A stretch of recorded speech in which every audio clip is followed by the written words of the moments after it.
Guys, welcome back to the channel. Today I'm going to be showing you how you can make your very own battle royale map in Fortnite Creative. So let's get right into the video. Before we start though, don't forget to smash that like button down below and subscribe if you are brand new to the channel and that you enjoy the content that I create. So let's get on to the tutorial. So for this tutorial I'm going to be using my Soap Gen Royale map. If you've seen some of my trailers on this map, you'll know a bit about this map. So here it is here, it's pretty big. So the first thing I did when making this map is I actually made an ocean floor. As you can see, this was not here before. I've actually placed down the whole sand floor around. As you can see, if I go to the border, you can see what the ocean used to be like, and then what it looks like now once I've added this ocean floor piece around the whole map. So around the whole playable area is this bottom piece here.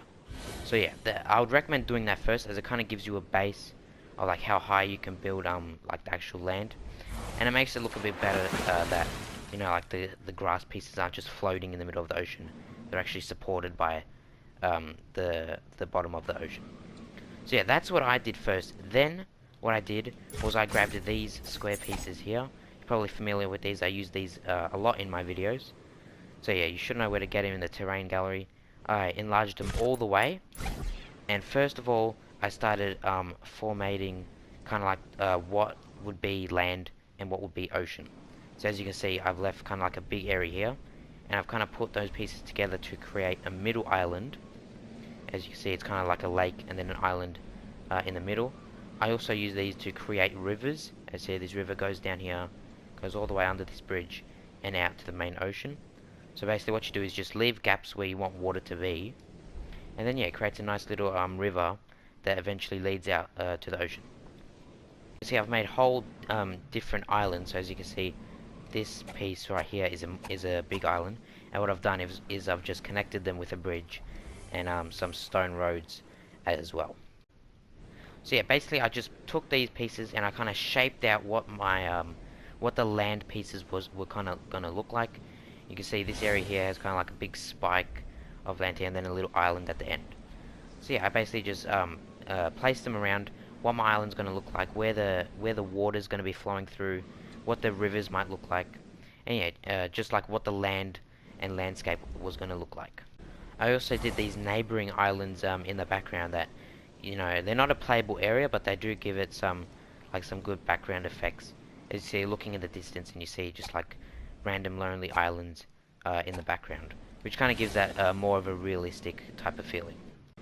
Then to create the hills, I use the infamous tactic to do this.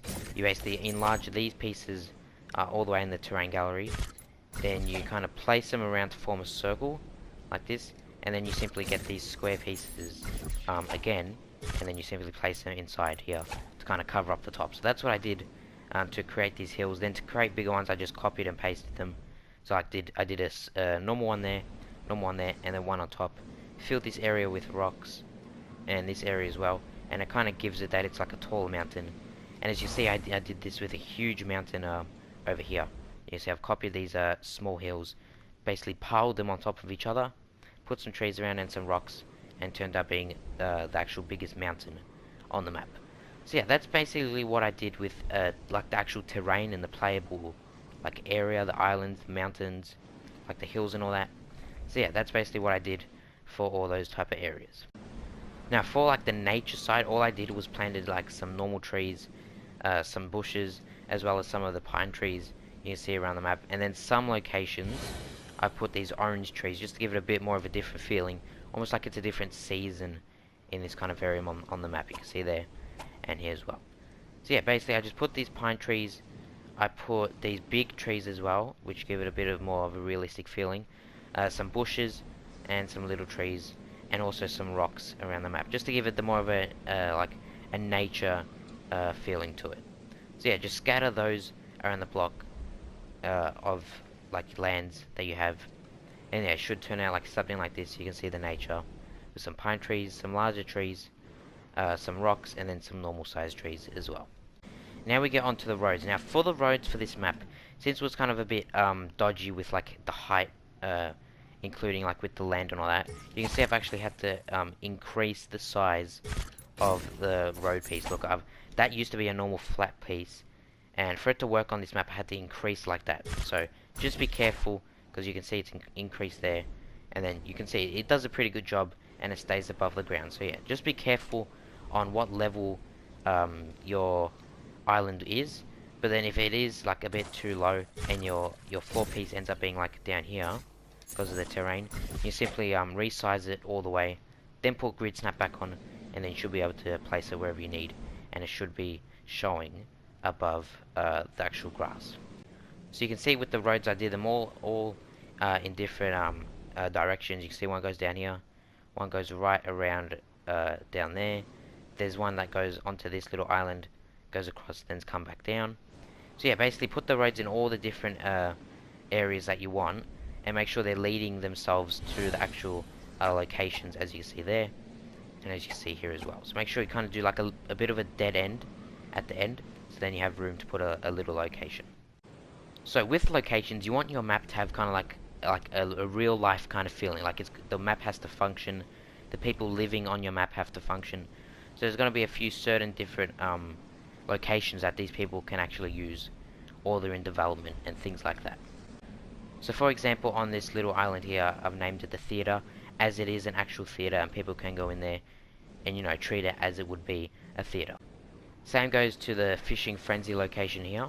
I've made it so then this is kind of like a fishing dock area, and you can see there are some fishing holes around, but we'll get more onto those later. But anyway, yeah, so I made like locations where the people of this island can actually use. Same as the farm down here. This might be a location where they get their crops from, or their materials from. And also the hotspot hotel down here, where people might like to stay, or might come here like for a little holiday. Now with locations, what I like to do is I like to put sidewalks around like the road pieces, like you see actually on the Fortnite map. There's actually like sidewalks as well. I've put these lampposts around the kind of like the sidewalk, as would be on the normal map. And then on these sidewalks, I've just added some little benches going around, a few boxes, and yeah, since this is the hotel hotspot, I put some of these luggage carriers around. So with my locations, I like to keep them original as possible, so I actually don't put any props.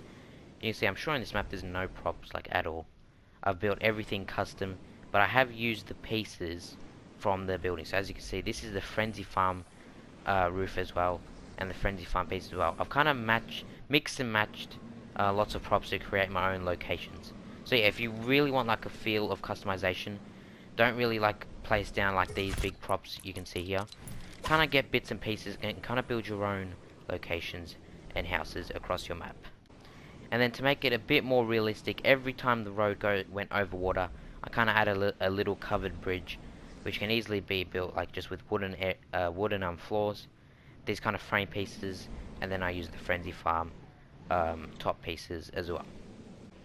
Now, not all locations have to have buildings, such as the prehistoric pond on my map. Literally all it is just it's a little lake, and obviously the name gives it all.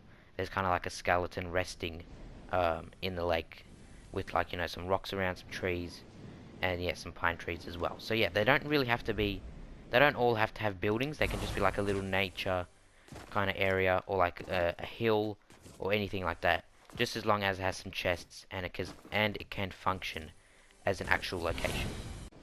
And another thing to do with locations is do map updates. As you can see, this location here is kind of getting built. You see it's mid-progress of getting built, and let's say in one of your next seasons this could be finished, and this bridge can also be finished. So yeah, kind of add like a storyline to different locations. You know what I mean? Like make progress in them, make them like being constructed. Then the next season they're fully finished and developed. So yeah, kind of put like a bit of a backstory behind your locations. Now with chests, what I like to do is I like to go into the devices gallery. I simply get out the chest and ammo gallery. You can see it'll bring up all these different type of chests and ammo boxes. I use the two blue ones you can see there, as these are the normal battle royale ones. So yeah, if you don't make a chest and you copy them straight from this, these chests will every time they will be something random. So there I got a primal SMG, there I got a recycler, and there I got a assault rifle. So yeah, do that with your chest, so then it's randomized loot, and no one's not 100% sure what they're gonna get every time. And then with the ammo boxes, it's just normal regular ammo. And then to finally top it up with your locations, you want to put one of these map indicator devices, and then simply in the text area just put down the name of the location. So for example, this is the theater, and it's obviously called the theater, and on the map you can see that is actually called the theater, and people can zoom in into the map when they're playing your map. So with everything done with the locations, and you should have your roads, locations, buildings, houses, whatever it may be, with all that done, now we're going to implement some gameplay mechanics into these locations. So before, as I said, I implemented these new fishing holes that were recently released in Creative, and I put them around the Fishing Frenzy location here. And what another thing is these new barrels. So you basically search these, player might search one of these, and they might go fishing near the surrounding fishing holes. So you see they can easily fish there. And that, I guess that is considered a gameplay mechanic, because you know the player can use this, and there might be a specific reason why they might land here because of this mechanic around here. So yeah, one of the best mechanics to have is probably the fishing holes around your locations. Another thing I did as well for a gameplay mechanic was I added in the new vehicles in the locations. I put around 2 in every location because I'm pretty sure there's a limit now.